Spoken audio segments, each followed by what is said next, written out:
been working really hard. No, they were incredible. It's been so fun to hear them just sing and dance, and watching that is this song Geronimo, right? And there's this one line in it that I love. It says, "We can make this leap through the curtains of a waterfall, like jumping out into the unknown." This Geronimo moment. After I watched that video, I started going online and going, man, I wonder how much a wingsuit costs, and how can I go do that? My wife kindly reminded me that that's never going to happen.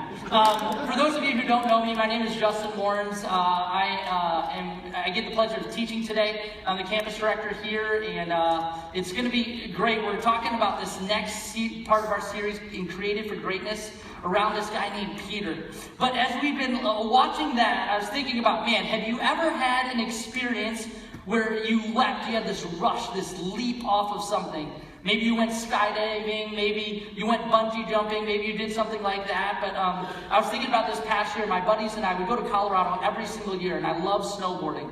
And we started going up this mountain, and you go up the mountain, you take the chairlift to the top, and then they tell you if you really want to go up this really cool space, which one of my best friends, his name is Phil, he always tells us that we're going to go do the crazier things. He goes, now we're going to walk 2 miles higher, and we're going to go off this crescent ridge fall drop experience. And I'm like, oh, we are? Okay. Sounds like a blast. So we go up there, and we get up to this moment, and we're looking out, and it's like, in the mountain range, you're just seeing everything. You feel like you're on top of the world as you're looking down, and he goes, see that cliff right there? We're going to go jump off of that. And I go, we are? Okay, great. You can say that all the time because you live here and you do this every single weekend.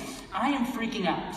So he decides, as we get up to the space, and I remember I'm like 10, 15 feet away, he goes, all right. I go, any inspiring words? He says, just don't think, just jump. I was like, thank you. Encouragement. And so I remember, like, in this moment, feeling this rush of going, what am I going to do? Am I going to jump off of this cliff, and as it drops like 20 feet, or am I going to decide to just kind of take the easier route and go down? And I'm like, all right, just don't think, just do it. And so I go and I jump off the cliff, and I'm like, this is the most amazing 5 seconds of my life, until the moment my feet hit the ground and I tumbled for 50 feet down the mountain. So I wouldn't have made it in that video. I would have been in the outtakes blooper reel. This guy came up to me a couple minutes later. He goes, dude, that was the worst fall I've seen in 3 years. But it was worth the risk, wasn't it? And so we're talking about this idea of risk today. And every time we come up to a risk,